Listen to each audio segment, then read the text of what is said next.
আসসালামু আলাইকুম। ৫ই আগস্ট সবচাইতে বড় অর্জনের কথা কিন্তু আপনারা কেউ বলছেন না। হতাশার কথা বলেছেন, আমাদের দেশের ভবিষ্যৎ কি হবে? দুশ্চিন্তায় পড়ে গেছেন আমার মতো আপনারাও। কিন্তু সবচাইতে বড় যে অর্জন সেটা কিন্তু বলছেন না। আমাদের সবচাইতে বড় অর্জনটা কি? আমাদের সবচাইতে বড় অর্জন হচ্ছে গত ১ বছরে আমরা বাংলাদেশের প্রকৃত রাজাকার, রাজাকারদের উত্তরসূরি আমাদের বাংলাদেশের বাঙালিদের অস্তিত্বের বিরুদ্ধচারিতা যারা এবং যারা বাংলাদেশকে বিশ্বাস করে না, যারা খেলাফত চায়, আবার অনেকে যারা বাংলাদেশকে অন্য কোনো দেশের তাবেদার রাজ্য বানাতে চায়, যারা বাংলাদেশের সংস্কৃতি, বাংলাদেশের সাহিত্য, বাংলাদেশের নিজস্ব যে পরিচয় সেটাকে ধ্বংস করতে চায়, তাদেরকে আমরা চিনে ফেলেছি। এটা হচ্ছে সবচাইতে বড় অর্জন। কেন তাদেরকে চিনেছি এবং কিভাবে চিনেছি?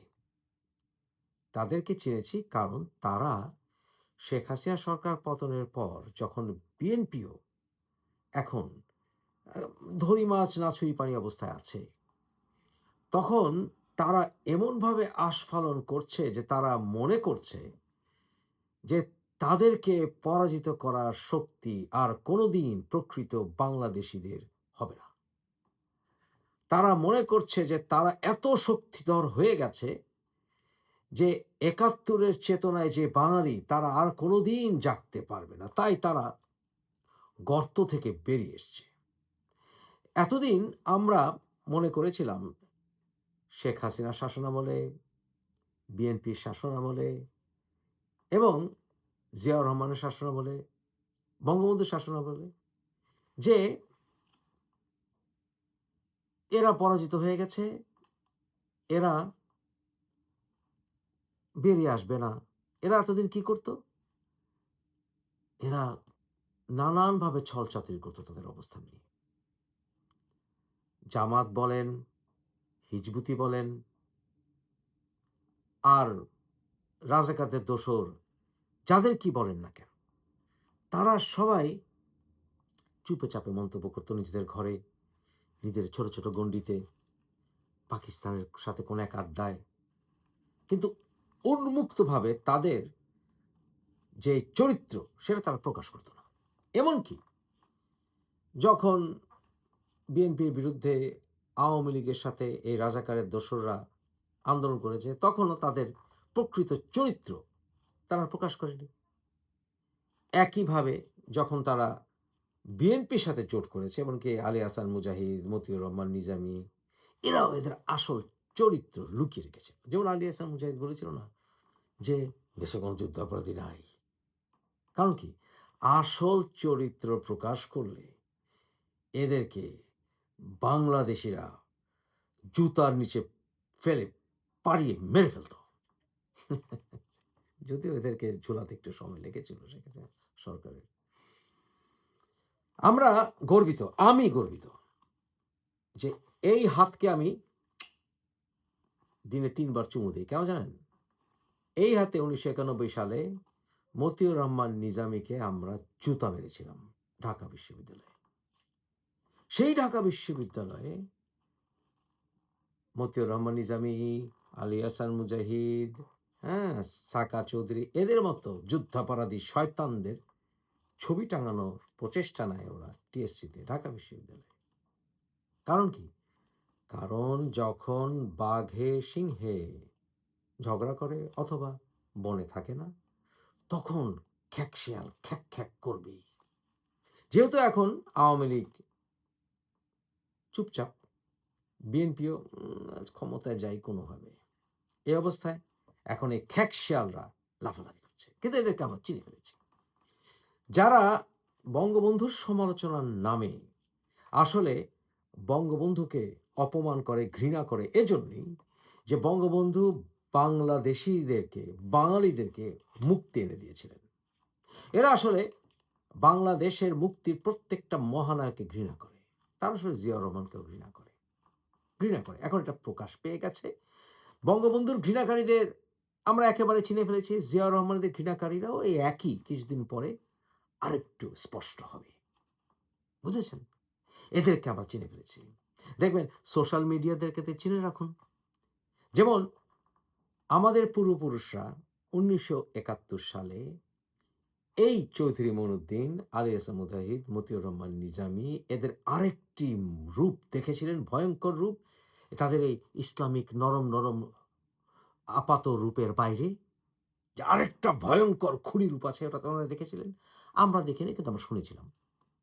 কিন্তু এখন এদের আসল রূপ আমরা দেখছি। আমরা যেন ভুলে না যাই যে এরা কি ভয়ংকর ছিল।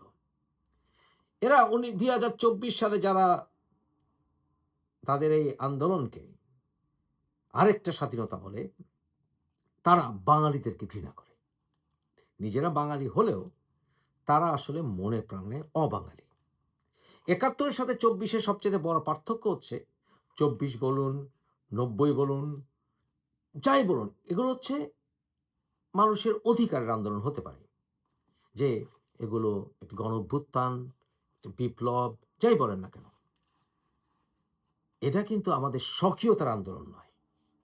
একটি রাষ্ট্র জন্ম হয়েছিল বাংলাদেশ মূলত বাঙালিদের অধিকার রক্ষার জন্য।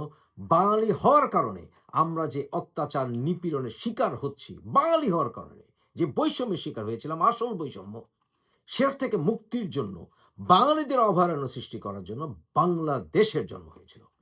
এবং বীর মুক্তিযোদ্ধা জিয়াউর রহমান এবং আমাদের যত নেতারা আছেন তারা যে জাতীয়তাবাদের কথা বলেন, সেখানে সব ধর্মের মানুষ সম অধিকারে বসবাস করবে। ৭ই মার্চের ভাষণেও বঙ্গবন্ধু তাই বলেছিলেন। কিন্তু মূলত এটা বাঙালিদের স্বকীয়তা রক্ষা করার ভূমি। যেটা ৯০ কেন, ২৪ কেন, কোনো আন্দোলনে আত্ম অর্জন করা সম্ভব না, কারণ বাংলাদেশটা জন্ম হয়ে গেছে। কিন্তু এরা যারা এখন তাদের খোলস করে বেরিয়ে এসছে শয়তানরা, তারা ভালোবাসে অবাঙালিত্বকে। তাদের বাঙালি চরিত্র বলতে আসলে কিছু নেই। তারা বাংলা কোনো কিছুকেই তারা ভালোবাসে না। বাংলাদেশের বাঙালির নববর্ষ ভালোবাসে না, ৫২ ভাষা আন্দোলন ভালোবাসে না, তারা ৭১ ভালোবাসে না, তারা আমাদের কবি, সাহিত্যিক, লালন, বাউল, জারি গান, সারি গান কোনো কিছুই তারা ভালোবাসে না। তারা ভালোবাসে বিকৃত ইসলামের নামে খেলাফত, যেখানে বাঙালিরা হবে আধা মুসলিম, বাঙালিরা না হবে আরব, কারণ আরবরাও আমাদের ভালোবাসে না, তাদের সমান মনে করে না। না হবে এরা ব্যাংলিশ, না হবে এরা কেউ জানে না কি, তারা ওই চরিত্রকে ভালোবাসে। তাই তারা এখন খোলস থেকে বেরিয়ে এসছে এবং তাদের সাথে সুর মিলিয়ে যারা একটু স্টার হতে চায়, স্বাধীনতার বিরুদ্ধে কথা বলে, এনসিপির পক্ষে কথা বলে, ইল্লু পিঙ্কুর গুণগান গেয়ে, অথবা তাদের সাথে গা ঘেঁষে, অথবা বঙ্গবন্ধুকে অপমান করে একটু একটু স্টার হতে চায়, চিনে রাখুন তাদেরকে, চিনে রাখুন।